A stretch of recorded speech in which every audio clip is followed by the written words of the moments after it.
வணக்கம் நேயர்களே, இன்றைய சிறப்பு பதிவிலே சந்திப்பதில் மிக்க மகிழ்ச்சி அடைகிறேன். நாம் சிங்கப்பூர்ல ஒரு இன்வெஸ்ட் இந்தியா அப்படின்னு சொல்லிட்டு ஒரு மீட்டிங் வச்சிருந்தோம். அதுல பாத்தீங்கன்னா இந்தியாவிலிருந்து போய் சிங்கப்பூர் சிட்டிசன் ஆனவங்க ஒரு 4 பேர் வந்திருந்தாங்க. அப்புறம் பிஆர்னு சொல்லுவாங்க, பர்மனன்ட் ரெசிடென்ட்ஸ், அதுல பாத்தீங்கன்னா ஒரு 5-6 பேர் வந்திருந்தாங்க. பாக்கி எல்லாருமே எம்ப்ளாய்மெண்ட் பாஸ், இபின்னு சொல்லுவாங்க, அதுல இருக்கிறவங்க. இது எல்லாமே பாத்தீங்கன்னா டிஃபரெண்ட் கேட்டகரிஸ். ஒரு 60 வயசுக்கு மேல இந்த எம்ப்ளாய்மெண்ட் பாஸ்ல இருக்கிறவங்க தான் பாத்தீங்கன்னாக்கா அந்த 35 வயசுல இருந்து 45 வயசு வரலையும். ஸோ ஒரு டிஃப்ரெண்ட் கேட்டகரியா இருந்தாங்க. டிஃப்ரெண்ட் இண்டஸ்ட்ரியில இருக்கிறவங்களும் வந்திருந்தாங்க. எல்லாருக்கும் முக்கியமா அவங்க கேட்ட கேள்வி தான் இன்னைக்கு ஒரு டாபிக் ஆடுது பேசுறேன். ஏன்னா எல்லாரும் இப்ப தங்கம் போன வருஷம் 24% கொடுத்தது. இந்த வருஷத்துலயும் இந்த ஊர்லயும் 25% கொடுத்திருக்கு. தங்கம் MCXல 1 லட்சம் ரூபாய் ஏப்ரல் மேல ஹிட் ஆகுமா அப்படிங்கிறது தான் இன்றைய கேள்வி. வாங்க உள்ள போகும். தங்கம் பாத்தீங்கன்னா நம்ம டொமஸ்டிக் மார்க்கெட்லயும் சரி, குளோபல் மார்க்கெட்லயும் சரி ஒரு பெட்டர் பொசிஷன்ல இன்னைக்கு இருக்குன்னு காரணம் geopolitical tension and economic uncertainty. இது ரெண்டும் சேர்ந்து தான் இந்த மாதிரி லெவல்ல இருக்கு. MCXல கடைசியா ட்ரேட் ஆன பிரைஸ் தங்கம் பார்த்தோம்னா 95,239 ரூபா பர் 10 கிராம். அதாவது 0.44% லோவரா முடிவடைந்திருக்கிறது. ஏன்னா நமக்கு வெள்ளிக்கிழமை அன்னைக்கு சந்தைகள் லீவு. இப்ப தங்கம் ஏன் ஏறுது அப்படின்னு எல்லாருக்கும் ஒரு பெரிய கேள்வி இருக்கு இல்லையா? இது மெயினா இந்த ஆன்கோயிங் ட்ரேட் வேர் தான் ஒரு முக்கிய ஒரு அன்சர்டனிட்டியை கிரியேட் பண்ணணும்னு சொல்லலாம் குளோபல் எக்கனாமிக் growthல. பிளஸ் எல்லோ மெட்டல் பாத்தீங்கன்னா வெளிநாட்டுல நான் பலமுறை சொல்லியிருக்கேன், அதை ஒரு சேஃப் ஹெவனா அவங்க உபயோகப்படுத்திப்பாங்க. அதாவது அவங்களுக்கு கரன்சில கூட நம்பிக்கை கிடையாது, எல்லோ மெட்டலை கையில வச்சுப்பாங்க. ஸோ மேலும் இந்த rate cut anticipation US fed இருக்கு பாத்தீங்களா, அதுவும் பாத்தீங்கன்னா எக்கனாமிக் growth ஸ்லோ டவுன் ஆகக்கூடும். அதனால சப்போர்ட் ஆகுது கோல்டு பிரைஸ்ல. மேலும் ஒரு ஃபெடரல் ரிசர்வனுடைய ஒரு டாவிஸ் பொசிஷன், இந்த rate cut weaken the dollar பாத்தீங்கன்னா இந்த ட்ரெஷரி ஈல்டு விழுந்திருக்கு. ஸோ ட்ரெஷரி ஈல்டு விழும்பொழுது கோல்டையும் சப்போர்ட் பண்ணுதுன்னு சொல்லலாம். மெயினா நமக்கு பாத்தீங்கன்னா நம்மளுடைய central bank ongoing buying in the gold. So emerging market countries like India and China பாத்தீங்கன்னா இந்த பிரைஸை சப்போர்ட் பண்ணுவதற்கும் ஒரு முக்கிய முன்னுதாரணம் என்று சொல்லலாம். ஓகே, இப்போ MCXல தங்கம் 1 லட்சம் ரூபாயை ஏப்ரல்ல தொடுமா அப்படிங்கறதுதான் எல்லாருடைய கேள்வி. கோல்டு பாத்தீங்கன்னாக்க ஒரு ஸ்டீப்பா ரைஸ் ஆயிருக்கு.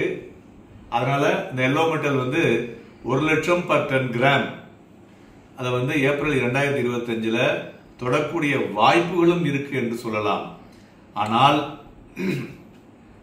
இது இந்த 1 லேக் மார்க் இருக்கு இல்லையா, இது நெக்ஸ்ட் 1 or 2 இயர்ஸ்ல வரலையும் ஒரு ஷார்ட் டேர்ம்ல இருக்குமா அப்படிங்கிறது ஒரு கேள்வி இருக்கு. ஸோ இப்போதைக்கு பாத்தீங்கன்னாக்க கோல்டு ஒரு புல்லிஷ் சிக்னல் மீடியம் டேர்ம்ல கொடுத்துட்டு இருந்தாலும், மெயினா இதுல நம்ம பார்க்க வேண்டியது என்னன்னா இந்த கண்டினியூடு குளோபல் அன்சர்டனிட்டி, அப்புறம் இன்ஃபிளேஷன் ஒரு மாதிரி பாத்தீங்கன்னா குளோபலாவே ஒரு ஸ்டிக்கியா இருந்துட்டு இருக்கு. ஸோ சென்ட்ரல் பேங்கினுடைய ரிசர்வ் ஒரு டைவர்சிஃபிகேஷன் ஆஃப் த பிரைசஸ் அதுவும் இருக்குங்க.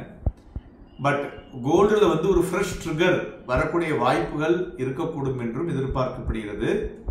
மெயினா இந்த ongoing trade war and economic slowdown in US, இது ரெண்டும் நிறைய இன்ஃப்ளூயன்ஸ் பண்ணும். ஓகேயா? ஸோ மேலும் இந்த MCXல 1 லட்சம் பர் 10 கிராம் அப்படிங்கிறது இப்போ உடனே தொடுமானா, உடனே தொடுவதில் கொஞ்சம் பிரஷர் இருக்கக்கூடும், அழுத்தம் இருக்கக்கூடும். இந்த இயர் எண்ட்ல தொடக்கூடிய வாய்ப்புகள் இருக்கும் என்று எதிர்பார்க்கலாம். ஸோ மறுபுறம் பார்த்தோம்னா ஏன் இதுல தொடர்றதுல உங்களுக்கு ஒரு டிலே இருக்கும் அப்படின்னு பாத்தீங்கன்னாக்க, இப்போ இந்த ட்ரேட் நெகோசியேஷன் போயிட்டு இருக்கு. இது எல்லா இடத்துலயும் சரியாச்சுன்னு வச்சுங்களேன், தங்கத்தினுடைய விலையில ஒரு நாட்டம் குறையும். இரண்டாவது, இவ்வளவு ஹை போனா ரீட்டைல்ல வாங்குறவங்க இருக்காங்கல்ல, அவங்க எல்லாம் என்ன பண்ணுவாங்கன்னாக்க அந்த வாங்குறதையே ஒத்தி போடுவாங்க. ஸோ அதனால என்ன ஆகும், ரீட்டைல் டிமாண்ட் குறையக்கூடும். ஸோ ரீட்டைல் டிமாண்ட் குறைஞ்சதுன்னா ஆட்டோமேட்டிக்கா இந்த லிக்விடிட்டியில ஒரு இஷ்யூ வரக்கூடும் இல்லையா? பட் இன்வெஸ்டர்ஸ்லாம் இப்போ என்ன பண்ணணும் அப்படிங்கிறது தான் இப்போ எல்லாருடைய கேள்வியும். இன்வெஸ்டர்ஸ் வந்து ஒரு பாசிட்டிவ் வேர்ட் ப்ளோ கோல்டு பிரைசஸ்ல இருந்தாலும் மீடியம் டு லாங் டேர்ம்ல, பட் மெயினா வந்து weaken of dollar, increasing geopolitical tension, இது ரெண்டுத்தையும் நம்ம வந்து மனதில் உட்கொள்ள வேண்டும். இது ரெண்டும் சரி செஞ்சாங்கன்னு வச்சுங்களேன், பிளஸ் இந்த கோல்டு ETF வாங்குறாங்கல்ல, அதில் வாங்குறது வந்து ஏதாவது ஸ்லோ டவுன் ஆச்சுன்னா தான் உங்களுக்கு வந்து அந்த ப்ரைஸில் வந்து மறுபடியும் ஒரு ஒரு ஹால்ட்டு, இவ்வளோ வேகமாக ஏறினதில் ஒரு ஹால்ட் வரக்கூடும். அப்படி இல்லைன்னா இந்த கோல்டுனுடைய ஹை ப்ரைஸ்லையும் வந்து ஒரு ஒரு டிமாண்டில் வந்து ஒரு ஒரு ஒரு தேக்கம் வரக்கூடும் என்றும் சொல்லலாம்.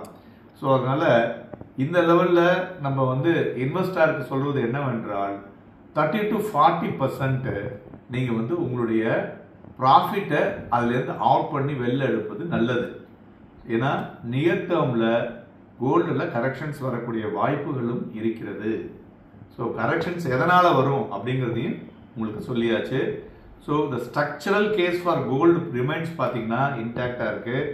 பட் நம்ம என்ன பண்ணணும், ஆல்வேஸ் ஆப்டிமிசம் வித் ப்ரூடன்ஸ் வேணும் இல்லையா, பேலன்ஸ்டாக இருக்கிறதுக்கு. அதனால் அந்த diversified allocations across gold and சில்வரில் பண்ணியிருப்பீங்கள்ல, இது வந்து both productions protect your upside இருந்தாலும் ஒரு அன்சர்டனிட்டி மேக்ரோ என்வரிமெண்ட்டில் நம்ம வந்து அப்பப்போ ஒரு ப்ராஃபிட்டை புக் பண்ணி திருப்பி கீழே இறங்கும்போது வாங்கிக்கலாம். ஸோ அதுமாரி பண்ணும்போது you will get a better return over the period அப்படின்னு எடுத்துக்கலாம். நன்றி, வணக்கம்.